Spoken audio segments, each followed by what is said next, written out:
Where are you now, and what are you doing? Orlando, Florida. I'm in operations at a distribution center for electrical supplies called Rexel. Let's see. At one point, you were kind of looking in that camp and instruction business there for a while, if I recall. The what business? I'm sorry. Kind of like camps and instruction, and you were doing the basketball teaching. I did that for a year. Ended up meeting a gentleman with Edward Jones, a financial advisor. Ended up taking a position with them at headquarters and relocated back down to Florida. That's actually how I got down to Florida in the first place. Yeah. Filtered out of that, the requirements are very large to be able to stay in that kind of industry.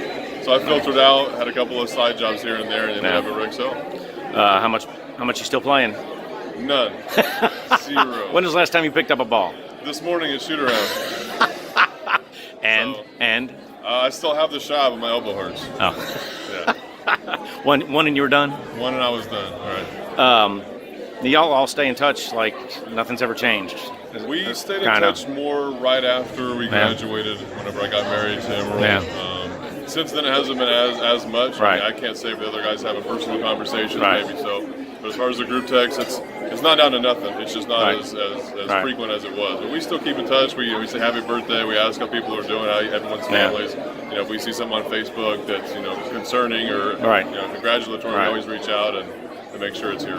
I was talking a little while ago with Anthony and Langston. That upstate game, people forget about what a monster game the upstate tournament game was. For sure. Here, that was Anthony. That was as big as the Duke game. He thought because it was such a so. wild crowd and such an intense, high-level game. Right. Yeah, the atmosphere was incredible, and that play from TJ. I mean, TJ did fantastic for us that game.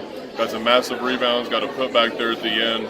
Gave us a nice push, and that was a really, really fun game. I mean, you see Torrey Craig. They had some high-caliber players. Torrey Craig's with the Denver Nuggets right now. A great team, well coached. So that was definitely a great atmosphere for us. Is there people want to look at the Duke game, but is there another game or some snapshot that you're always going to have from anything that happened in that season? Not necessarily a game. Honestly, it's just the camaraderie. Or a play, or just is it? Yeah. It's really just the camaraderie. I mean, being back here with the guys, this is the first time I've seen some of them since the unfortunate passing of Jabri a couple years ago. Yeah. Just the camaraderie. We pick back up where we left off. We talk as if we were back in school. Just the camaraderie, the friendships that you form over the years. Did y'all become as silly as you were as 21-year-olds and seniors? Not me. I've grown up just a little bit having a kid. I was that mature, just a little bit. No, but it's still a good group of guys. I mean, we're all growing and doing our own thing and trying to find our path in life, and everyone's doing really well. And you have a young and how old? Almost 2. He's 21 months. Oh yeah. Easton Brown. And how's that going? It's a handful. It's expensive, but it's worth everything, every penny, and it's worth every minute. Yeah. Who is there? Somebody that's not here that you really wanted to see? Jake and TJ and Bud. I mean, those 3 guys were instrumental in that team. Pretty much everybody who's not here. It's hard to play favorites with this group. Played a part. It wasn't just people who played and scored points. It was the bench, the energy, it was the practice. Going hard for scout team. I mean, it was the attention to detail in practice. I mean, all those things played a part. So, DJ, John Mosier, TJ, all those guys. I mean, that would have been great to see them too because they were definitely a big part of our success. Now, how much basketball do you watch? I'm watching more now than I have in a couple of years. Really? I've just been working. With a young family, living in Florida, it's a little more expensive.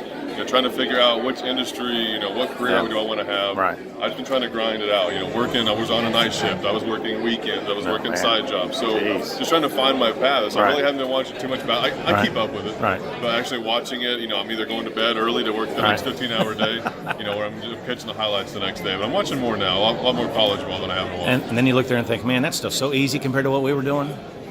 Yeah.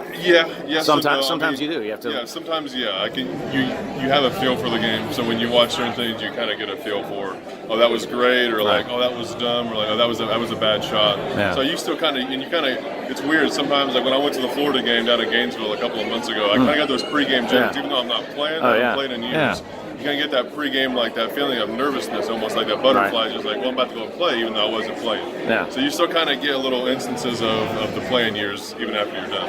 How did they look in that game? They played them tight. They're a tough team, and you have to understand they're young. Yeah. They're very young, and you have to understand we were a young team at one point. Our freshman year, we were below 500, right. And we gradually worked. And so you have to believe in the system. You got to get a group of guys who come in that want to stay together and stay as a unit, who listen and buy into Coach Hoffman's system, and they work their tails off. So you have to understand they're gritty.